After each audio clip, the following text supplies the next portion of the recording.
Hi guys, welcome to Madly Meals. Hope you all are doing very good. இன்னும் ஒரு நல்ல ரெசிபியோட மீண்டும் இந்த vlogல உங்களை சந்திக்கிறதுல ரொம்பவுமே மகிழ்ச்சி. ஸோ இன்னைக்கு நாங்கள் ஒரு சூப்பரான சாக்லேட் ரெசிபி தான் பார்க்க போகிறோம். பவுண்டி எல்லாருக்கும் தெரியும், அதாவது தேங்காய்ப்பு சாக்லேட். ஸோ அதே மாதிரி நாங்கள் வீட்டில் பண்ண போகிறோம். கிட்டத்தட்ட அதை மாதிரி தான், அதனால் நான் இதுக்கு பவுண்ட்ரின்னு பேர் வச்சுருக்கேன். ஸோ இந்த ரெசிபியை பார்க்குறதுக்கு முன்னாடி நம்ம சேனலுக்கு நீங்கள் புதுசாக இருந்தால் மறக்காமல் சப்ஸ்கிரைப் பண்ணிவிடுங்க, பெல் பட்டனையும் கிளிக் பண்ணிவிடுங்க. அப்போ தான் நான் போடுற வீடியோஸ் எல்லாமே உங்களை வந்து சேரும். முடிஞ்ச வர இந்த ரெசிபியை ஃபுல்லாக பாருங்கள், அப்போ தான் உங்களுக்கு ஸ்டெப் பை ஸ்டெப்பாக எப்படி பண்ணுறதுன்னு எல்லாமே புரியும். ஸோ வாங்க இந்த ஸ்வீட்டை எப்படி செய்கிறதுன்னு பார்க்கலாம். வாங்க இன்க்ரீடியன்ட்டுக்குள்ளே போகலாம். அதுக்காக நான் முதலாவதாக டெசிகேட்டட் கோகோனட் தான் எடுத்து வச்சுருக்கேன்.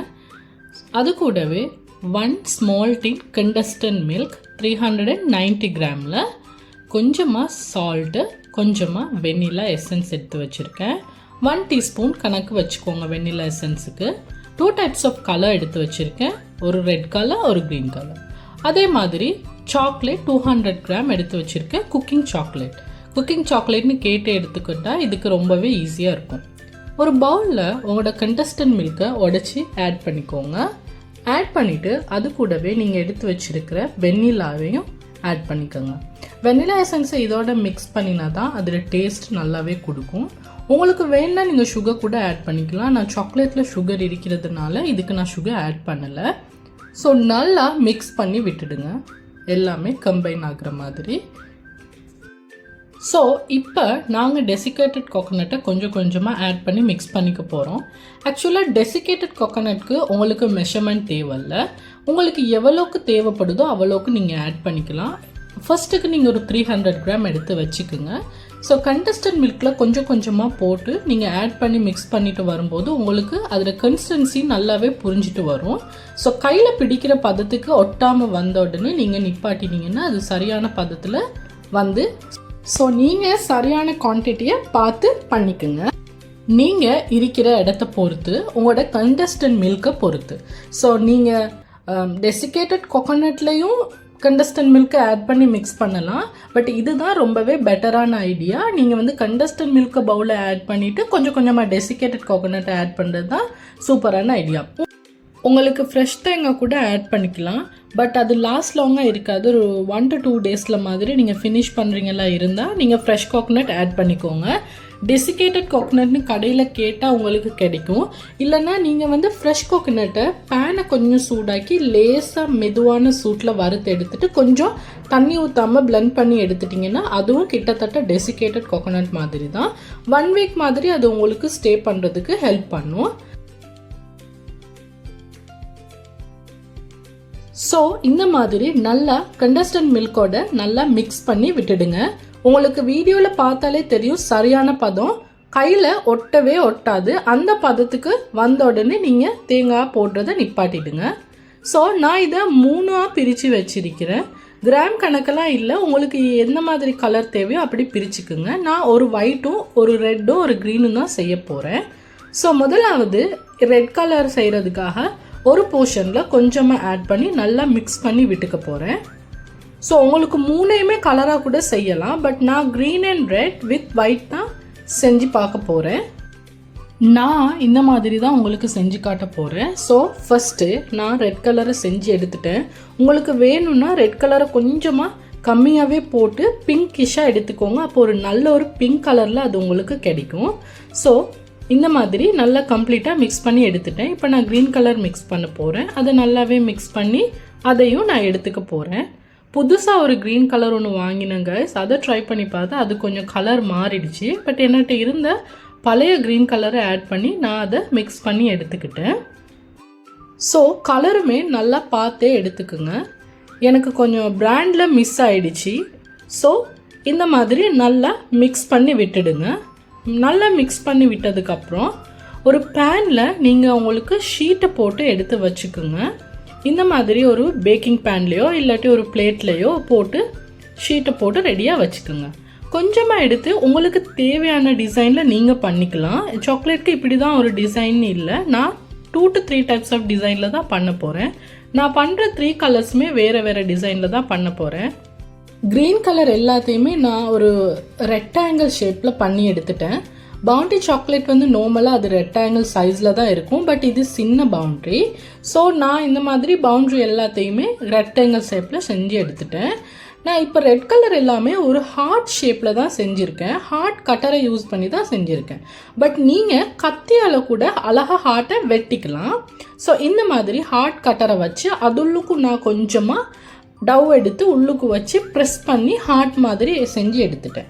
நீங்கள் அதை ரவுண்ட் மாதிரி செஞ்சு கொஞ்சமாக தட்டி நீங்கள் கட் பண்ணி கூட எடுத்துக்கலாம். பட் கொஞ்சம் ரிமூவ் பண்ணுறதுக்கு கொஞ்சம் கஷ்டமாக இருந்ததுனால நான் இந்த மெத்தடில் பண்ணி எடுத்துட்டேன் எல்லாத்தையும். ஸோ இந்த மாதிரி எல்லாத்தையும் எடுத்து ப்ரெஸ் பண்ணி விட்டுடுங்க. பார்க்கவே சூப்பராக வந்திருக்குது. ஸோ இப்போ கடைகளில் சாக்லேட்லாம் வாங்க போனால் ரொம்பவே ப்ரைஸ் எல்லாம் அதிகமாக இருக்கும். அந்த மாதிரி வீட்டில் பண்ணுற மாதிரியும் வராது. ஸோ வீட்டில் பண்ணும்போது குவான்டிட்டியும் அதிகமாக பண்ணலாம், எங்களுக்கு பிடிச்ச மாதிரியும் பண்ணிக்கலாம். ஸோ வீட்டில் செஞ்சு கொடுக்குற மாதிரி வராது யாருக்கும். ஸோ வீட்டிலையே இதை நீங்கள் டெஃபினட்டாக ட்ரை பண்ணி பாருங்கள், டேஸ்ட்டும் அல்டிமேட்டாக இருக்கும். ஒயிட் கலர் எல்லாத்தையுமே நான் இப்படி ரவுண்ட் ஷேப்பில் செஞ்சு எடுத்துட்டேன். உங்களுக்கு வேணும்னா நீங்கள் ஒரு கலரில் கூட செய்யலாம், நீங்கள் ஒயிட்டாக கூட செய்யலாம் எல்லாத்தையுமே. அதே மாதிரி ஒரு ஷேப்பில் கூட நீங்கள் செஞ்சுக்கலாம். ஸோ இந்த மாதிரி எல்லாத்தையும் செஞ்சு எடுத்துக்குங்க. டவ் எல்லாத்தையும் செஞ்சு எடுத்து கம்ப்ளீட்டாக முடிஞ்சதுக்கப்புறம் ஒரு 1 hour இதை ஃப்ரீசரில் வச்சு எடுத்துக்குங்க. ஃப்ரிட்ஜ் இல்லைன்னா பரவாயில்ல, கொஞ்சம் செட் ஆகுறதுக்கு ஒரு இடத்துல வச்சா போதும். பட் ஹாட் இல்லாமல் ஒரு ரூம் டெம்பரேச்சர் இடத்துல வச்சிங்கன்னா அது கொஞ்சம் சாலிட் ஆகுறதுக்கு ஹெல்ப் பண்ணும். இப்போ நான் சாக்லேட்டை உடச்சி ஒரு பவுலில் போட்டுக்க போகிறேன். இங்கே ஒரு முக்கியமான விஷயம் தான் கைஸ், நீங்கள் எடுக்கிற சாக்லேட்டை பொறுத்து. நீங்கள் எடுக்கிற சாக்லேட் சம்டைம் ஹார்டாக இருந்துச்சு, நான் மெல்ட் ஆகுனதுக்கப்புறம் கொஞ்சமாக ஃப்ரெஷ் மில்க் ஆட் பண்ணிக்கோங்க. அப்போ உங்களுக்கு அது லூஸ் ஆகுறதுக்கு ஹெல்ப் பண்ணும். இப்போ இதை டபுள் பாய்லர்லேயோ அப்படி இல்லாட்டி மைக்ரோவேவ்லேயோ வச்சு இப்போ நீங்கள் ரெடி பண்ணி வச்சிருக்கிற அந்த சாக்லேட் கனாஷாவில் நீங்கள் ஃப்ரிட்ஜில் இருந்து எடுத்து அந்த சாக்லேட் பார்ஸை டிப் பண்ணி எடுத்துக்க போகிறீங்க. ஸோ ஒவ்வொரு பாராக அதில் போட்டு நீங்கள் நல்லா மிக்ஸ் பண்ணிவிட்டு அதை எடுத்து அதே மாதிரி பேனில் வச்சுடுங்க. ஸோ ஒன்றா 1 by 1 போட்டு எடுத்திங்கன்னா உங்களுக்கு மிக்ஸ் பண்ணுறதுக்கு ஈஸியாக இருக்கும். அதே மாதிரி உங்களுக்கு நல்ல டீப்பாக டிப் பண்ணுறதுக்கும் ஹெல்ப் பண்ணும். ஸோ ரொம்பவே கரண்டி வச்சு ஃபுல்லாகவே நல்லா மிக்ஸ் பண்ணிட வேண்டாம், ஏன்னா சம்டைம் உடையிறதுக்கு சான்ஸ் இருக்குது. அதுக்காக தான் 1 hour நாங்கள் ஃப்ரிட்ஜில் போட்டு எடுத்தோம். நார்மலாக ஃப்ரிட்ஜில் போட்டிங்கன்னா அது கொஞ்சம் சாலிட் ஆகிடும், கொஞ்சம் ஸ்ட்ராங் ஆகிடும். ஸ்டில் இருந்தாலுமே நாங்கள் சம்டைம் டபுள் பாயில் பண்ணிப்போம் இல்லையா, அதனால ஒரு சின்ன ஹாட் ஒன்று இருந்துட்டு தான் இருக்கும். பட் நீங்கள் நல்லாவே சாக்லேட் ஆறும் வரைக்கும் இருக்கணும். அது நல்லா ஆறினா தான் உங்களுக்கு ரெண்டுமே நல்ல அழகான ஒரு டெக்ஸ்டரில் கிடைக்கும். ஸோ இந்த மாதிரி உங்கள் எல்லா சாக்லேட்டையுமே போட்டு எடுத்துக்குங்க. உங்கள் சாக்லேட் ரொம்பவே திக்காக இருக்குது, ஸோ உங்களால் மிக்ஸ் பண்ணிக்க முடியல, எல்லா சாக்லேட்ஸ்க்கும் போதுமோ தெரியலைன்னு நீங்கள் நினச்சிங்கன்னா நீங்கள் கொஞ்சமாக ஃப்ரெஷ் மில்க் ஆட் பண்ணிக்கோங்க. அதுக்காக நிறைய ஆட் பண்ணி லூஸ் பண்ணிட வேண்டாம். சாக்லேட் வந்து கொஞ்சம் திக்னஸ் இருக்கணும், அந்த கனாச்சே வந்து அந்த திக்னஸ் இருந்தால் தான் உங்களுக்கு டிப் பண்ணி எடுக்கிறதுக்கு ஹெல்ப் பண்ணும்.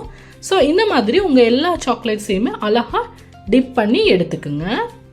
நான் 1 by 1 எல்லாத்தையுமே டிப் பண்ணி எடுத்துட்டேன். பார்க்கவே சூப்பராக இருக்குது லுக்கு. ஸோ நீங்கள் எல்லாத்தையும் 1 by 1 டிப் பண்ணி அழகாக உங்களோட பேனில் அதே மாதிரி செட் பண்ணி வச்சுடுங்க. செட் பண்ணி வச்சதுக்கப்புறம் மறுபடியும் நாங்கள் 1 to 2 hour இது ஃப்ரிட்ஜில் வச்சு எடுத்துக்க போகிறோம்.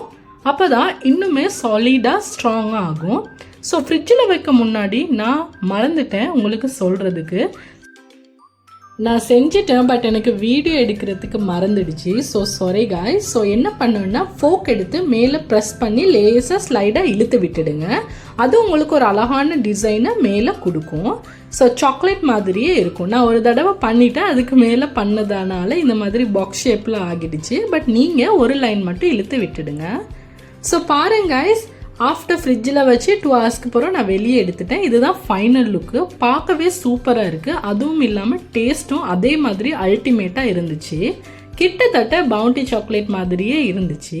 ஸோ டெஃபினட்டாக நீங்களும் வீட்டில் இதை ட்ரை பண்ணி பாருங்கள். குழந்தைங்களுக்கு கொடுக்கணுன்னா நீங்கள் வீட்டில் செஞ்சு கொடுத்த ஹாப்பினஸும் உங்களுக்கு கண்டிப்பாக கிடைக்கும். ஸோ இதே ரெசிபியை நீங்கள் பார்த்து கண்டிப்பாக ஹாப்பியாக இருப்பீங்கன்னு நினைக்கிறேன். நீங்கள் இதை ட்ரை பண்ணி பார்த்துட்டு எனக்கு கீழே கமெண்ட்டில் சொல்லுங்கள் மறக்காமல். ஸோ சப்ஸ்கிரைப் பண்ணி பெல் பட்டனையும் கிளிக் பண்ணிவிடுங்க for more recipes and videos. So இந்த வீடியோ பார்த்து ஹெல்ப்பான டிப் எடுத்திருப்பீங்கன்னு நான் நம்புகிறேன்.